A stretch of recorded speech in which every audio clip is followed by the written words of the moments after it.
Hello friends, എല്ലാവർക്കും മറ്റൊരു പുതിയ വീഡിയോയിലേക്ക് സ്വാഗതം. It's me Akhil Satheesh and welcome to Akhil Satheesh world.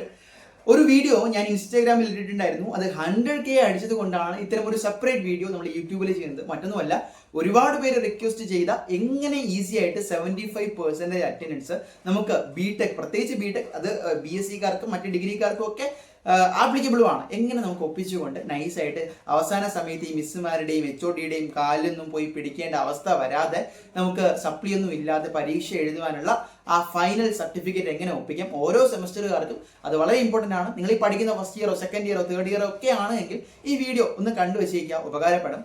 അതിന് കൃത്യമായിട്ട് മനസ്സിലാക്കേണ്ടത് എങ്ങനെ നമുക്ക് ഇതൊന്ന് ഷെഡ്യൂൾ ചെയ്യാമെന്നാണ്. ഇപ്പോൾ കോളേജുകളിൽ ചേർന്നവരാണെങ്കിൽ നിങ്ങൾ മനസ്സിലാക്കുക എത്ര പെർസെൻറ്റേജ് അറ്റൻഡൻസ് ആണ് അറ്റ്ലീസ്റ്റ് നമുക്ക് പരീക്ഷ എഴുതാൻ വേണ്ടത്. അത് 75% ആണ്. ഈ 75% എന്ന് പറയുന്ന ടോട്ടൽ അറ്റൻഡൻസ് അല്ല, ഓരോ വിഷയത്തിനും ഓരോ മിസ്സുമാരും സെപ്പറേറ്റ് കാൽക്കുലേറ്റ് ചെയ്യാം. അതായത് നിങ്ങൾക്ക് ഒരു 4 or 5 പ്രധാനപ്പെട്ട വിഷയമാണ് ഉള്ളതെങ്കിൽ ഓരോ വിഷയത്തിനും നിങ്ങൾക്ക് എന്ത് വേണം, അതിന്റെ പരീക്ഷ എഴുതാൻ 75% അറ്റൻഡൻസ് വേണം. പ്രത്യേകിച്ച് KTUവിലൊക്കെ പഠിക്കുന്ന വിദ്യാർത്ഥികൾക്ക്, ഒരു ഓൾറെഡി S3 S5 ഒക്കെ പഠിക്കുന്ന വിദ്യാർത്ഥികൾക്ക് അറിയാം, ഓരോ മിസ്സുമാരും ഇത്തരത്തിൽ സെപ്പറേറ്റ് എന്ത് ചെയ്യും, അവരുടെ വിഷയത്തിൽ എത്ര ക്ലാസ്സിൽ കയറിയിട്ടുണ്ട്, ഇപ്പോൾ ലാബ് ആണെങ്കിൽ എങ്ങനെ, വർക്ക്ഷോപ്പ് ആണെങ്കിൽ എങ്ങനെ, 75% ഉണ്ടോ എന്നൊക്കെ നോക്കി ചെക്ക് ചെയ്തിട്ടാണ് അവസാനം ഡൊണേഷനും ബാക്കി കാര്യങ്ങളും ഒക്കെ വരുന്നത്. ചെറിയ അഡ്ജസ്റ്റ്മെന്റ് ചെയ്യുന്നവരും ഉണ്ട്.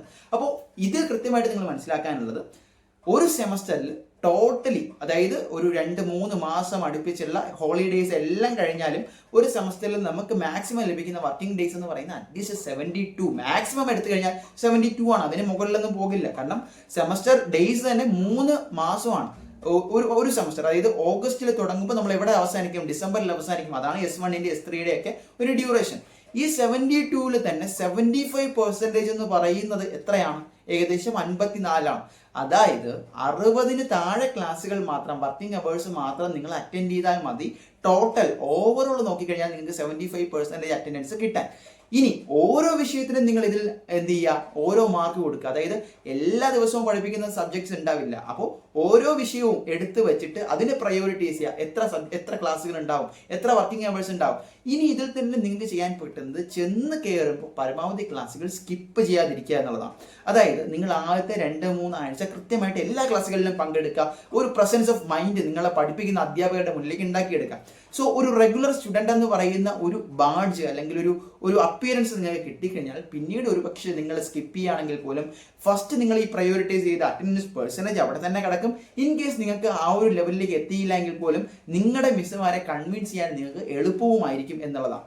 ഇനി ഇതിൻ്റെ ഇടയ്ക്കാണ് എന്താണ്, NSSൽ ചേരുക.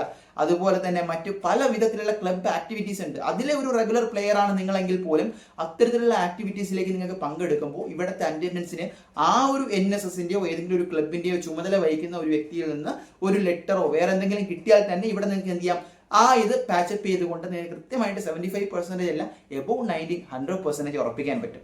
ഇനി അറ്റൻഡൻസിന് പ്രത്യേകിച്ച് മാർക്കുകൾ എന്താണ്, ഇന്റേണൽ ഇവാലുവേഷൻ ഉണ്ട്. അതായത് നിങ്ങൾക്ക് ഇന്റേണൽ മാർക്സ് വരുമ്പോൾ 10 മാർക്കിന് എന്താണ് ബിടെക്കുകാർക്ക് അറ്റൻഡൻസിനുള്ള മാർക്കാണ്.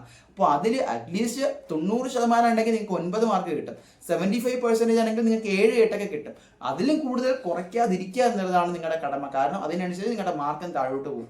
അപ്പോൾ ഈ പറഞ്ഞതെല്ലാം എന്താണ്, വളരെ പ്രീ പ്ലാൻഡ് ആയിട്ട് ചെയ്യേണ്ട ഒന്നുമല്ല, വളരെ ഈസി ആയിട്ട് നിങ്ങൾക്ക് ചെയ്യാൻ പറ്റുന്ന ഒരു കാര്യമാണ്. പിന്നെ നമുക്ക് എന്ത് ചെയ്യാം, കുറച്ചുകൂടി ഉറക്കത്തിനൊക്കെ ഒന്ന് കൺട്രോൾ ചെയ്യാം. പ്രോക്സി വഴി എപ്പോഴും നമുക്ക് നടക്കണമെന്നില്ല. നിങ്ങൾ തന്നെ പലരും പരാജയപ്പെട്ട ഒരു ഐറ്റം ആയിരിക്കും. അപ്പോൾ ഇതിൽ ഈ പറയുന്ന പോലെ ഒരു പ്രസൻസ് ഓഫ് മൈൻഡും ഒരു ഗുഡ് ഇംപ്രഷൻ ഉണ്ടാക്കിയെടുക്കുക. അത് പ്രത്യേകിച്ച് കോളേജിൽ ഇപ്പോൾ പഠിച്ചു തുടങ്ങിയ സെമസ്റ്റർ തുടങ്ങിയ പുതിയ ഫാക്കൽറ്റീസിനോടൊപ്പം നിങ്ങൾ എന്ത് ചെയ്യുക, പരമാവധി ടൈം സ്പെൻഡ് ചെയ്തുകൊണ്ട് ക്ലാസ്സുകളിൽ ആദ്യമൊക്കെ നല്ല അറ്റൻഡൻസ് കൊടുത്തുകൊണ്ട് ചെയ്യാവുന്ന കാര്യമേ ഉള്ളൂ. എന്തെങ്കിലും ഡൗട്ടുകൾ ഉണ്ടെങ്കിൽ step by step route map വേണമെങ്കിൽ ജസ്റ്റ് നമ്മുടെ ഇൻസ്റ്റാഗ്രാം ഫോളോ ചെയ്ത് അറ്റൻഡൻസ് ഒന്ന് മെസ്സേജ് അയച്ചാൽ മതി, ഞങ്ങൾ അയച്ചു തരും. അപ്പോൾ മറ്റൊരു വീഡിയോ ആയിട്ട് കാണാൻ തൽക്കാലം നിർത്തുന്നു. ടാറ്റ.